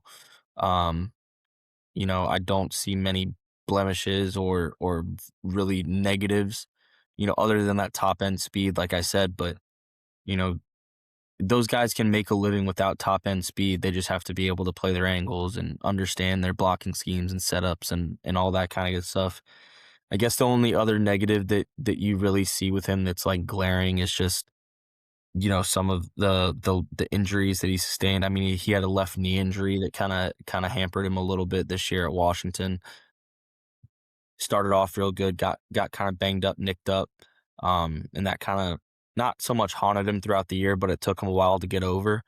Once he did get over, he started to go back to himself, but that hampered his year for a good, 4, 5, 6 games, something like that. So, it's not the major injury, that you see ACL, MCL, stuff like that. I believe it was just a sprain. But, you know, overall, I think Jonah's gonna be a great back. I think, when he gets depending on where he gets drafted to, I think that'll really excel if he plays a lot early or if he's sitting behind somebody. Um, you know, I see a lot of everything that in his game that transfers awesome to the NFL from the college level. Um, and I think he could be a really good back taken in that mid to late second round. So yeah. I I have not looked at Jonah Coleman's tape yet, and I haven't really done a lot of research on what other people are saying about him.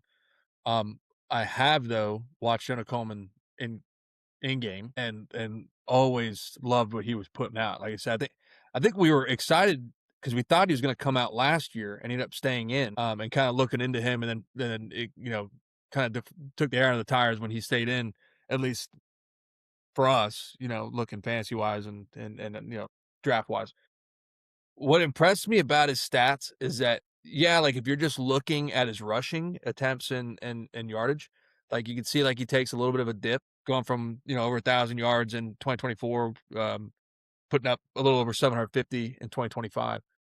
And then you look at his receiving stats, and then he puts up on 31 catches, 354 yards this past year, which puts him at almost it keeps him on par with he's still helping his team out, getting them, from end zone to end zone. I I'm really excited about this kid. He's got everything that I've seen in game that points towards it translating to the NFL. What I'm excited for is I'm really excited to see where he goes because I think he could easily be a top 3 running back off the board. Um, Mhm. this running back class is really interesting because we really don't know who, we know Jeremiah Love. Everything else is up in the air. There is no bona fide number 2 guy, number 3 guy, number 4 guy, or even a top 5 guys at that point. I mean, we don't know. Um, it's gonna be really interesting to see where this guy goes because he very well could be like a more compact little Breece Hall that runs hard and also just catches the shit out of the ball. Like, kind of like the comp that kinda goes to me a little bit is like an Austin Eckler. Really? I'd love that. Yeah, that's the comp that I kinda see with him. he's gonna get those short yardage carries. He's gonna always fall forward, and that's one thing that is always a really big thing with running backs, especially for me. Thinking about those goal line situations, those first downs, those 1 to 2 yards, those win you championships, those win you games, those win you the rivalries. You need a yard to win. If you have a guy that can get you a yard and he can just all he's got to do is fall forward, that makes it pretty simple for the coaches, for the quarterback, for everybody else in the room, to just, have the faith in that guy, just be able to do that. It's a simple thing to do, but a lot of guys stop turning their feet when they hit the hole or when they're made contact, and he doesn't do that. Neither did Austin Eckler, and you've seen kind of he can receive, he can catch. The only thing that was a downfall on kind of his grade would be his pass pro. But then again, it's not even that bad. Like you see some of these guys that it's horrible. And it's just more or less the lack of wanting to stick their head in. He wants to stick his head in there. He ain't scared. He just needs to be taught a little bit more. Yeah. He also has the size. I'm not really worried about that translating to the next level. That, like you said, even the best pass pro guys coming out of college the past couple years, they get to the NFL and they've got to kind of completely relearn at what they're doing. So I'm not, I'm not Yeah, for sure. too worried about that. That's the only thing he's lacking. Real quick, Good. I'm good on that. So if you want to, where do you want to see him go? where do I want to see him go? Yeah, where would you like to see him be? What backfield do you see him being the most impactful? And then we'll move on to our last two guys. Mm, I mean, I could really see him being impactful in a team that kind of plays an outdoor schedule. Um, he's used to playing in you know colder weather, outdoors. It's not going to be a team that kind of comes to my mind is Minnesota a little bit. Um, they What about they Bears? they kind of need some young run. I mean, I could see it being the Bears too. I can see really any team in that NFC North division, that needs some help. Um, really just anybody that wants, needs a 3 down back, needs somebody that can come in and help a team immediately. Um, it's Tennessee, maybe with the Tony Pollard, that's aging out, maybe you get him in there. Um, that type of thing. You're just kind of looking at teams that they need to run the ball. Tennessee with a young quarterback being able to run the ball. Minnesota with a young quarterback too, being able to run the ball is going to be a huge thing, especially in that division. Chicago, same thing. I mean, you get these young quarterbacks. They need to be settled down. Um, and another huge thing is he does not turn the ball over. You know, Yeah. I think maybe you see some guys too that are a little bit more talented, but they have that fumbling issue, that ball turning, turn the ball over issue. And that's hard to fix. It can be a mental thing. It can also be, and it can lead and compound. I mean, look at Derrick Henry last year. What do you have? Five, 6 fumbles, but he had three in like three Yeah. games, 3 straight games. At the at the worst time. Yeah, I mean, that's not something you have to worry about. I just think he'll be in a good situation if he gets, into a team where the running back field isn't super crowded and doesn't have these blue chip guys, there for him to battle with because he's not a blue chip guy, but he's a damn good running back. And I think he'll be feasible for some teams that take a chance on him. Yeah, no, you honestly, you're talking about the NFC North. Green Bay makes a lot of Yeah. sense for me with him. I mean, they've got aging Josh Yeah, Jacobs. yeah, I no, mean, all of them. I yeah. Yeah, I mean, somebody Um, somebody's gonna take him, and somebody's gonna see a lot of positive stuff early on. That's all I gotta say. I want to see him get day 2 draft capital. I really do. I like him a lot. Um, I'm gonna go to I hope I'm saying this right. Eli Heidenreich, which we're gonna look up right now to make sure we don't look like dumbasses.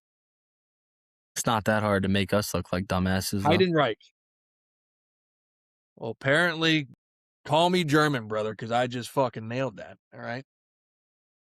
Heidenreich. So I saw a lot of people on X that this is what caught my eye because I really had not heard about this kid during season. I had no idea who this kid was until the last 2 weeks. I started hearing his name around, looked a little bit into him, then started really hearing his name this past week, where people are saying that he is the next CMC. I looked up this kid on Google. Okay, Google on their little summary had him as a fullback. Other websites had him as a fullback. SportsReference.com had him as an RB. ESPN has him listed as a wide receiver. NFL.com has him listed as a running back. I don't know what you call this kid because a lot of these athletes that come in to, they come down out of the pipeline and they come to especially schools like Navy and stuff like that. They're pretty much figured out before they enter the draft. I know they had that kid that was like a QB / wide receiver, or it was a QB that the Dolphins drafted out of Navy a couple years back. Kid didn't pan out. He was really didn't. I mean, he was a great athlete, but I think he was a QB. We drafted him to be a wide receiver. I think his last name was Perry. Didn't work out. Whatever. This kid reminds me a lot of that because I can't remember. Yeah, kid was awesome for Navy. I'm almost positive he was their QB. This Eli Heidenreich reminds me a lot of that situation, except they use him all over the fucking field. But what I have him listed as a running back, and that's personally me because not only his stats, which I thought his rushing stats were more impressive than anything else. Had caught the shit out of the ball too. His body control, awesome. Whatever, we'll get into that. Let me just kind of read what I've got on him because I'm going to get off on a tangent about this kid because I'm really interested in this kid. Participated in the combine. Ran a 4.44 official. Ran a 6.553 cone at his pro day, which was, I think it's the best in the class, if not right there at the top. He's 6 foot, 198 pounds, so he's right there on the cusp for NFL running back as far as frame goes. I'm sure he can add some weight to that. Very dense build already, but averaged 18 yards per catch across his career with Navy. Averaged 6.8 yards per carry across his career with Navy. He had one fumble over 1,138 snaps. And to pair that, he has a very low drop rate. I do not have the exact stat on his drop rate, but very low drop rate. This kid plays so much bigger than his frame when you're watching tape that it kind of like pops off the screen. He doesn't really have a route tree, but his body control is kind of nuts. Like he's catching balls like that fucking highlight reel catch that Scatabo caught with Arizona State before he came out into the draft. He's making those catches like that all over the field. I mean, like almost every game. I mean, the way he contorts his body with his frame, I don't understand it. He almost looks like a Drake London the way he's floating through the air, but he's shaped like a fucking bowling ball. He doesn't really have any pass pro because they didn't ask him really to do a lot. So that's kind of an unknown. He doesn't really have a route tree, but the way he gets open downfield, he has elusiveness, but as far as after the catch, he doesn't really rely on that. He'd rather kind of seek out the contact as soon as he has the ball in his hands than he would really to try to like do a little wiggle and get around guys. He'd rather run straight through them, which you'd just fucking love to see because the NFL is missing a lot of that these days. He struggles statistically against better competition, but that could be a team problem and not really a him problem. What I can say about this kid, if I can summarize the rest of this kid has fucking juice, man. Like I see after watching what this kid did on his tape this past year, why they're comparing this kid to CMC. He doesn't have the breakaway, like the home run yards out of the catch that you kind of see with what he's getting compared to. But holy shit, does this guy seek contact and run through arm tackles. I mean, he plays 10 times bigger than what his size actually is. And he looks 10 times bigger. Like if you look at him, he does not look 98 pounds. He looks like he's like 230 and like probably 2 inches taller.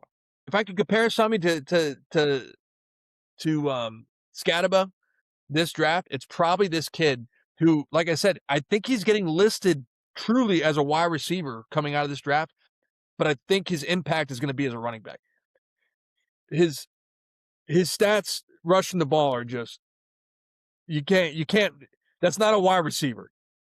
The NFL is not really kind to kind of players like this who they don't really have a position. They kind of were, I don't want to call him a gadget player because that's not really what he was, but he doesn't really have a position coming out of the college because he kind of played everything because he's just a freak athlete. The NFL is not really kind to those guys because those guys aren't usually like typically good at specifically anything, and that's why they struggle at the next level because they can't really find their groove with one specific thing. But I think this guy might be, I think that he might be an exception to that. I don't think this guy is going to get drafted. If I'm being honest, I think he's going to go undrafted, and then we're gonna see him go to a team that has him in training camp and might fucking cut him. I could very well see that being what happens here. What's going to be interesting is if somebody drafts this guy like day fucking 2 or high day 3. I mean, if someone takes this kid with that kind of draft capital, I think his stock is going to fucking explode. I know you're not the biggest fantasy world, but if he does it that kind of draft capital, you're going to see this guy go from probably a round 5 just sleeper if somebody fucking knows who he is just because they watched a Navy Army game to he's going round 2. Like I said, I really got to see where he goes because this guy just might be one of those flash in the pan, goes undrafted, and we never really see him do anything in the next level. But if you're familiar with him, let me hear what you think. I'm not. I mean, I'm honestly not too familiar with him. Obviously, I watched him play a little bit. And I know a little bit about him. Um, my biggest, I guess, holdback, or negative thing, going forward with him, and you kind of already touched on it, is just the sample size of what he's doing and who he's doing it against. You said that he Yes. kind of had some struggle against some better opponents. And I do agree with you that that's kind of it is, you know, a, a tribute to the whole team not being as good. Uh, but everybody in the NFL is going to be better than those guys that he was doing that against. Um, Everybody that CMC did it at Stanford when he was coming out. And I mean, I I guess I kind of get the comparison of CMC, but I don't get the comparison of CMC because CMC since he's been talked about, since he was at college, he has done nothing but break records that people thought would never be touched and do these unsurmounted things that nobody thought that they would ever do. I don't see that out of this kid. I do see a kid though that plays his heart out, that plays like you said, bigger than what he is. He plays like he's pretty smart. He plays like he's pretty savvy. He's got a good IQ. He understands the game. But his just physical and attributes and limitations, I think, are what's going to hold him back. And ultimately, like you said, I could very, very well see him going undrafted, and maybe a team takes a swing at him, invites him to a mini camp, and he makes a practice squad or something like that, and then maybe you see him in a couple years, finally get his chance. But he, I just I don't see anything glaring that comes off, at me that makes me want to be like, ooh, this guy really could do something, or the way he plays translates uh good to the next level. Um I do agree with you that he does have actually fantastic body control on some of those catches and so on and so forth. I get what you're saying with the route tree. It kind of almost just seems like he's in a scramble drill, where he's looking back at the quarterback and kind of mimicking what he's doing and trying to get open and just using his athletic ability. um, which, that might have very well been what the game plan was, and maybe it could have worked against the teams that he was playing. Um, but against SEC competition, Big Ten competition, it's not really a style of play that can be played and be successful. Um, so that's my biggest holdup with him. I think the kid's a hell of an athlete. I think, you know, I love the way he plays. I love watching it. Um, but ultimately, I don't really think his game will or translate to the next level very much. No, no. Just to close him out real quick. The Christian McCaffrey comparison is just because he's white and catches the ball. That's it. I mean, I wrote here in my notes. 110%. I've been seeing NFL 100%. Yeah. comparison to Christian McCaffrey. I don't think there is. I think the truth is there is no NFL comparison to this kid, because these kind of guys aren't successful at the next level. That's what I think the real comparison is. I think the comparison is to people who don't pan out at the NFL level. But like I said, that's not really fair to him because Yeah. he does one thing absolutely correct, and that is he shows that he's got juice. Um, I will say, I got lost in my notes here for a second. My big tip is that there's gonna be guys that take swings on this kid. If he goes undrafted, there's gonna be guys who take swings on this kid 4th, 5th round in these rookie drafts.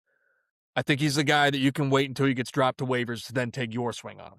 Don't use draft capital. Use a little bit of fab. Pick him up, Agree. and let him sit on your bench if you're a Navy fan, you like this kid. Um, I agree.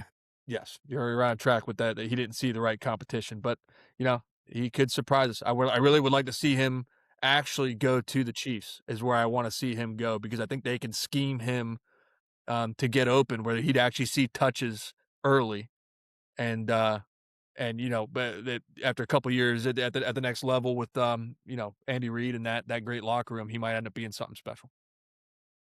I mean, another team is the Rams. Rams is another one.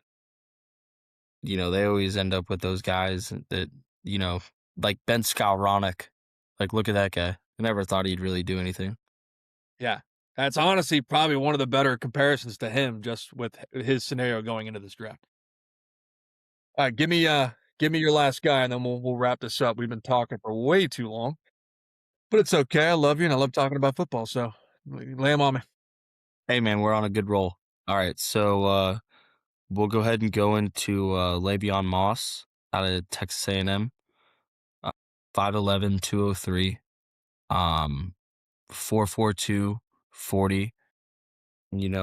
I think this is one of these guys in this draft, and I think every draft you have him where you have a plus, plus, plus, plus, plus athlete um, that hasn't maybe gotten some of the best coaching or uh, I guess you would say um, guidance as to what he should do and how he needs to prep to get in, to go to the NFL. Um, Everything from an athletic standpoint, everything from a football standpoint tells me that this kid's going to be successful. Um, he is he one cut guy and he's accelerating through the hole with a lot of power, a lot of speed, not afraid of contact. He's going to seek contact. He does have a little bit of one of those taller frames for a running back. He's almost 6 foot. So he is a little bit more high waisted. Uh, another guy that I would very well compare him to, and I already said his name earlier on, is Kawan Lacey. Just kind of these high waisted backs that once they get in the open field, man, it's fun to watch them run because they run like gazelles and it's hard to find somebody that's gonna catch up to him and stay on an angle to get him. Uh, he's a unique runner in that he played in zone and also played in a power system at A&M. So he's not going to be too brought back by any sort of, system that's introduced to him in the NFL. He's a patient runner. He's got a lot of power. He sets up his blocks well. So you don't really have any issue with him being in a zone scheme and, the power scheme is really what kind of fits into more of his game style and gameplay as an actual player and as a person. Um, Big power guy, breaks tackles, not scared of anything, and he's just a real raw talent. I think if somebody gets a hold of him, they can coach him up a little bit. He'll be a really good back. I think he's one of those guys that's got a little more of the negatives and kind of the negatives that will hamper him to get off the field, keep him off the field compared to the Jonah Coleman. He is horrible in pass pro. He's ranked in like the 40s for pass pro. Um, it's not it's not so much the fact that again that he's unwilling to do it, but somebody just really hasn't really given him the guidance or taught him the correct technique. He's getting kind of pushed. He gets pushed back and sat in the quarterbacks. That can't happen. I think he's a little bit probably haltered by how high waisted he is. So he doesn't have the leverage that some other running backs have, being able to get underneath some of these guys that are coming at him, kind of take out their legs a little bit. He's one of those higher waisted guys, so his contact's being made up high, and those guys are a lot bigger and a lot stronger than he is, especially in that upper body position.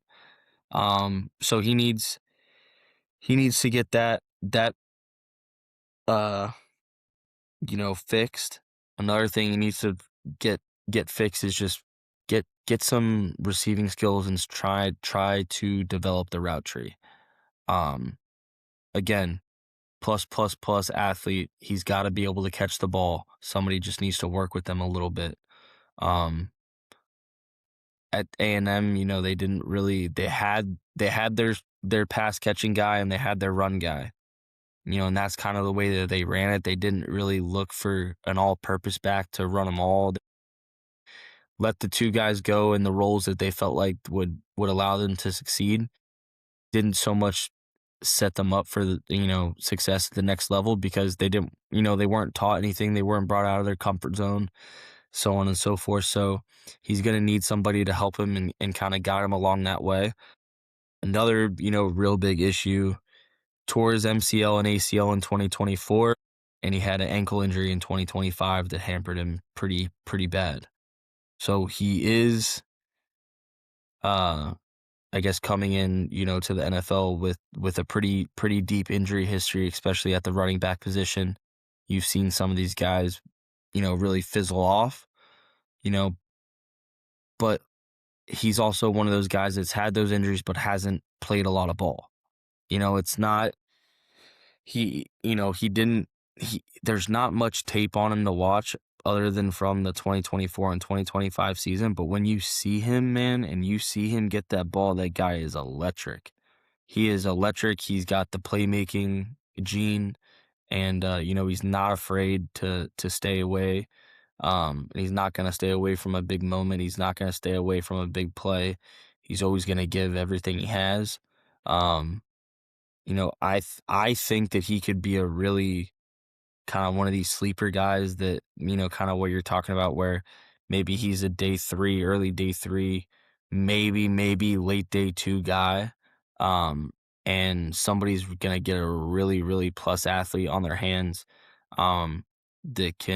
that is moldable, that I think you can teach him what you want in your system, and I don't think you're going to have very much pushback on that because he doesn't know much anyways outside of being able to run the ball in the zone and power schemes.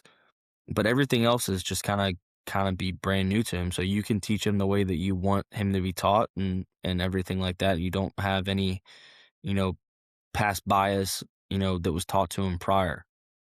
But overall, I think he be a great back, great addition. I think he's a good athlete that just needs somebody to be able to teach him, and help him out a little bit. Uh, I don't. Again, he's one of these slashers. I could very well see a guy like a Mike McDaniel kind of going after him. Raw talent, fast, quick, athletic. Um, somebody like that, somebody that uses those slashers, somebody that runs a zone scheme, um, somebody that runs, you know, a blocking scheme that allows him to use his speed and get downfield and break those tackles and use that. So, you know, it'll be interesting to see where he goes. I could see him, going anywhere to those teams that we've already talked about. Um, he is a Texas kid, I believe. So he's not, really used to too much cold weather, playing in the snow, all that kind of stuff. Um, I think maybe you're looking at team like maybe Jacksonville. Um, Maybe maybe he a stays in that, or maybe team he stays in Texas. like, yeah, I mean Houston. That type of thing. You could be looking at him in Houston.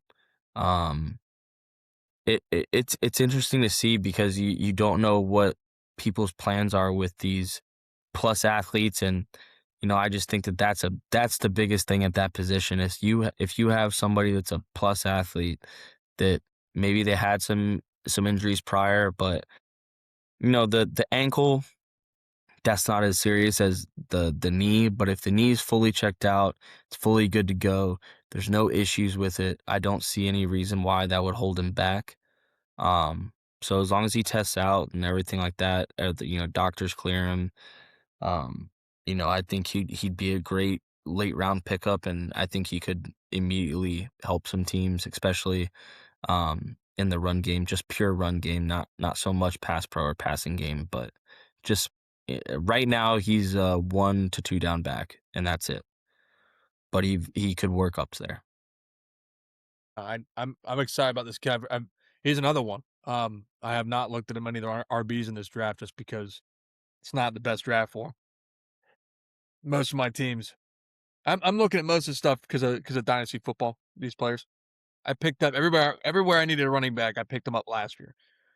Um, so I haven't really looked much in the running backs this year. I've actually pivoted a lot out of this draft, like we've talked about. But Moss is one of those kids that I could see coming out of this. I mean, he played SEC ball. He saw good competition. He put the stats up. Said he's a little banged up, but um, I mean, he's a fun player that's coming out. That like I said, I could everything you described to me. It sounds like what Dallas or Houston needs. Yeah, no, for sure. I mean, it's just he's not one of those. I don't think a plug and play player right now. I think he's gonna have to kind of sit and get back into the swing of things, especially with how fast the game is in the NFL.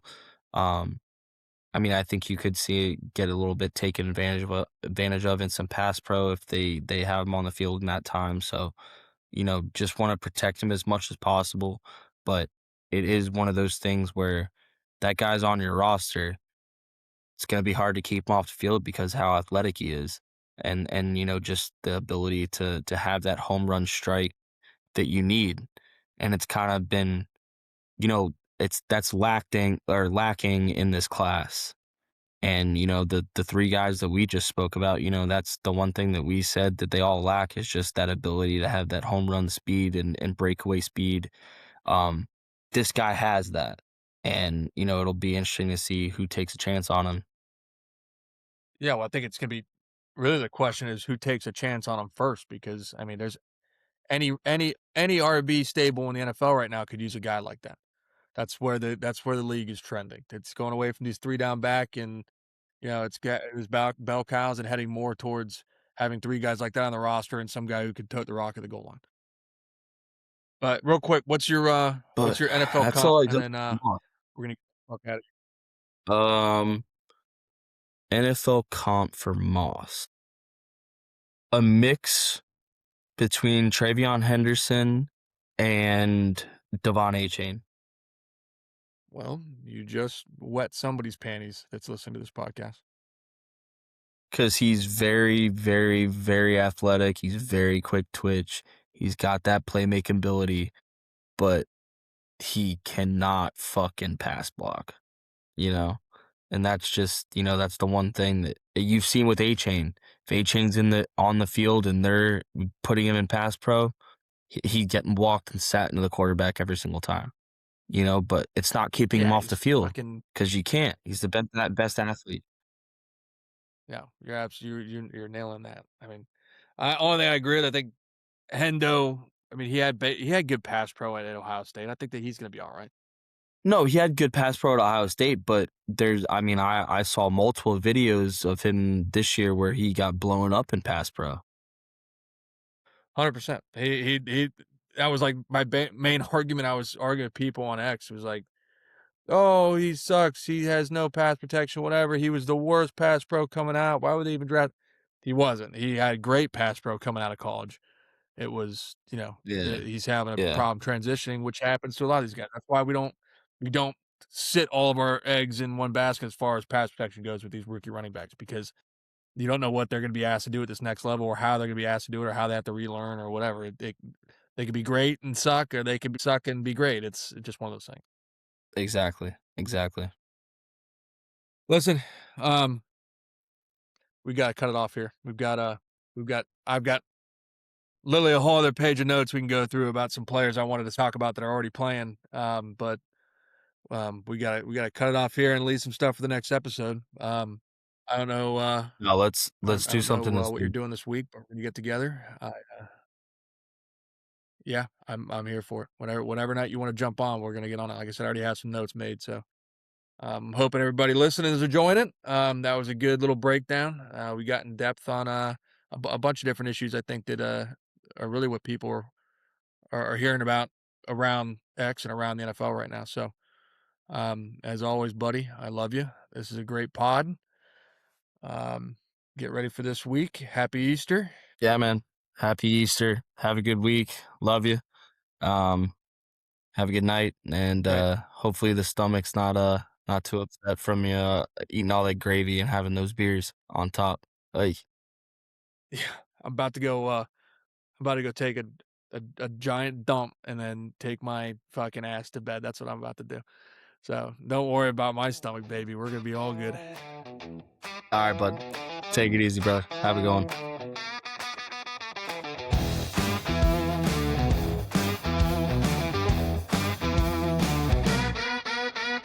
Friday hits, the mics are hot, the boys roll in. Crack a cold one, let the bullshit begin. NFL Sunday, college Saturdays too.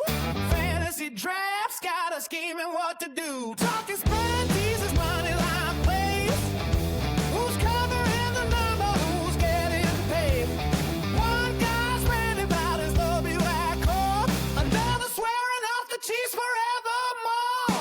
Fluid football, yeah, we fluid in the game. Talking pigskin props and pick six shame. They're in the club, lives in the air. Bullshit about football, we just don't care. From kickoff to the final whistle blow, we're fluid in the chaos, let the good times flow. Fluid football podcast, turn it up loud. Just a crew of degenerates, football proud. He's yelling, start your studs, but his Arby's on by. Someone trying to flip her trades where it's a steal, no lie. College ball chaos upsets every week. Group chat blowing up, the underdog squeaks. Bets going sideways, Molly's passion burn, but we chase the next one, live and learn. Pass another round, debate the Heisman race. Who's the real MVP? Put it in our face. Fluid football, yeah, we fluid in the game. Talking big skin props and dick six shame. Beer in the cup, laughs in the air. Bullshit about football, we just don't care. From kickoff to the final whistle blow, we're fluid in the chaos, let the good times flow. Fluid football podcast, turn it up loud. Just a crew of degenerates, football proud. No hot take scripted, no producer cut. Just our opinion, sometimes we get shut. One